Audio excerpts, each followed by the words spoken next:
How often is God willing to forgive me? Hi, my name is Ted Rosenblatt, and I'm here with my father, Dr. Rod Rosenblatt.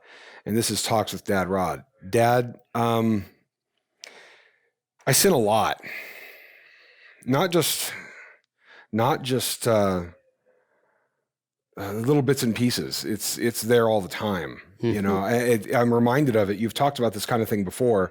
I'm reminded of it even when I see it or notice myself doing it as I'm in the middle of the church service. This kind of ties into something we talked about recently, or I'm leaving church, right?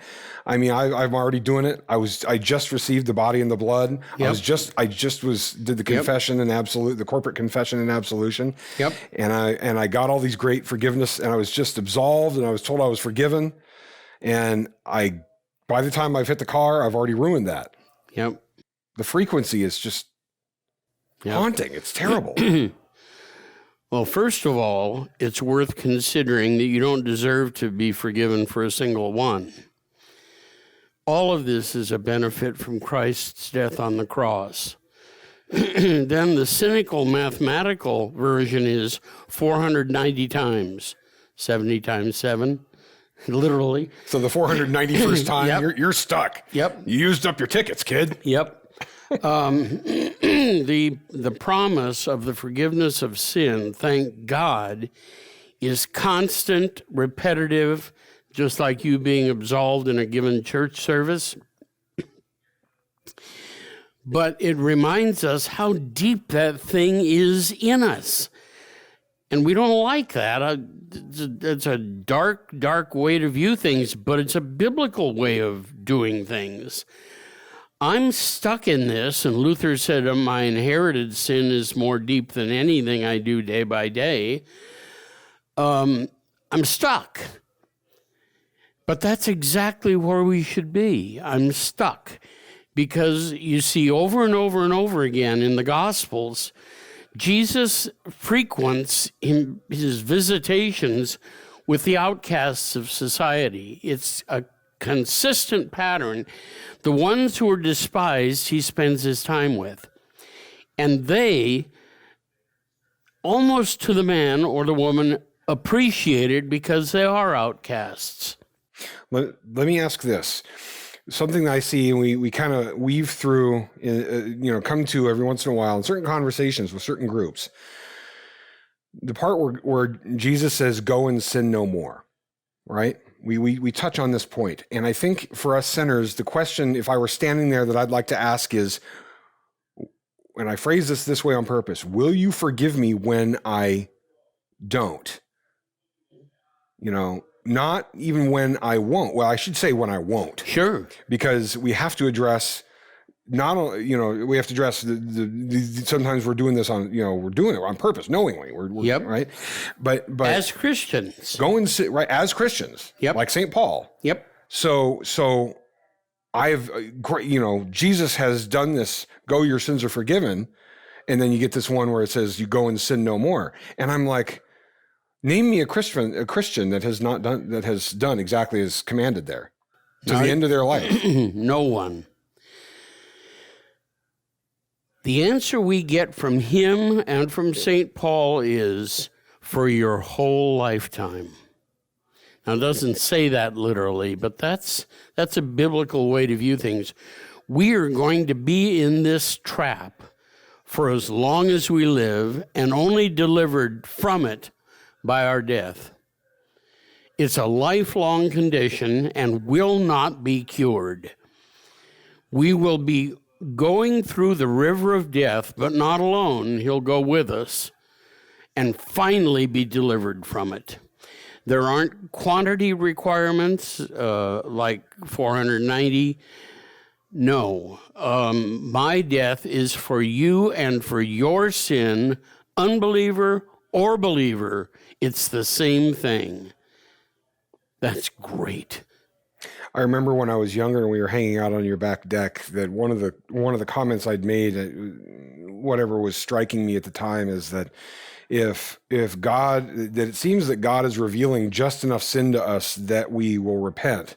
But if I was to see the true enormity of my sin, I couldn't believe that Jesus' death and resurrection were right. enough. I couldn't believe it. Right. He probably keeps us from being able to see that. We will on the other side. It's such a simple and earthly thing. I know it doesn't make any sense that this man would go to this hill and die on this cross and then rise on the third day. And we can say, we've just heard it so many times, we kind of get used to it, but this is the miracle of miracles. Yeah. Right? He has an unusual vocation. We think doctor, lawyer, bookkeeper, nurse. When you ask Jesus his vocation, finally it comes to be, I came to die. That's an unusual vocation. He didn't answer carpenter. But because we're here in this, when I am burdened by that level of sin, and that's what I'm talking about, when there's this much, right? There's so much of it, right? Yep. It's me sinning all the time, me sinning as soon as, at least the ones that I'm aware of. Sure. Are haunting enough. Sure. The ones that are in my consciousness, and part of me is like, you shouldn't be doing that, and then I do it anyway. There's this, that, and there's always the voice of the law, and then I end up doing the thing anyway, right? Sure. And not, Yeah, that's why. And a lot of it's in the heart. A lot of these things are in the heart. Things go on in your heart and your mind, and it's hard for me to believe that this simple guy dying on a cross that we witnessed one day, right. We're told about, that the others witnessed, is enough. It's hard for us to imagine that when we're in that fallen state and acting accordingly, that's where the atonement works. When you're recognizing your impotence, recognizing you can't change things.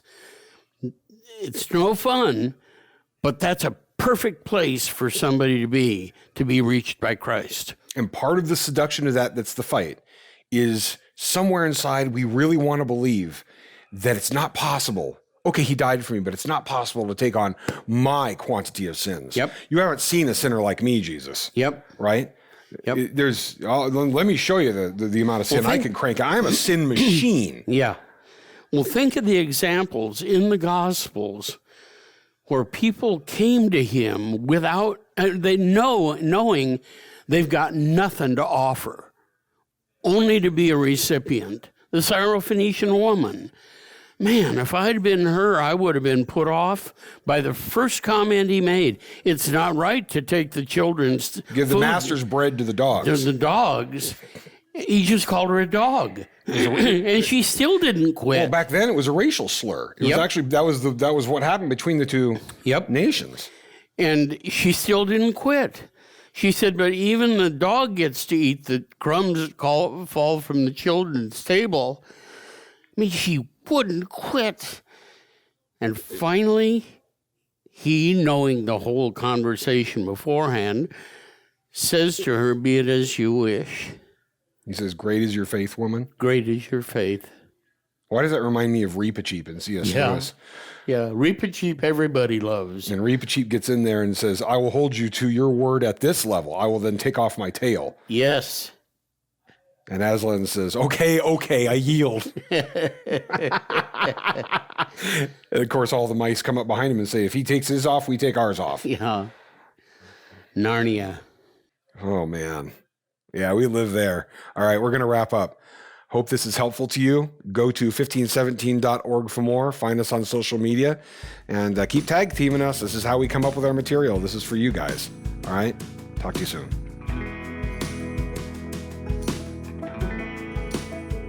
Thank you for joining us on Talks with Dad Rod, part of the 1517 Podcast Network. This podcast and all 1517's content is made possible through financial support by listeners just like you. Please visit 1517.org for more, and please consider clicking on the donate button and making a recurring or one-time contribution to help us share this good news in a world which so desperately needs it.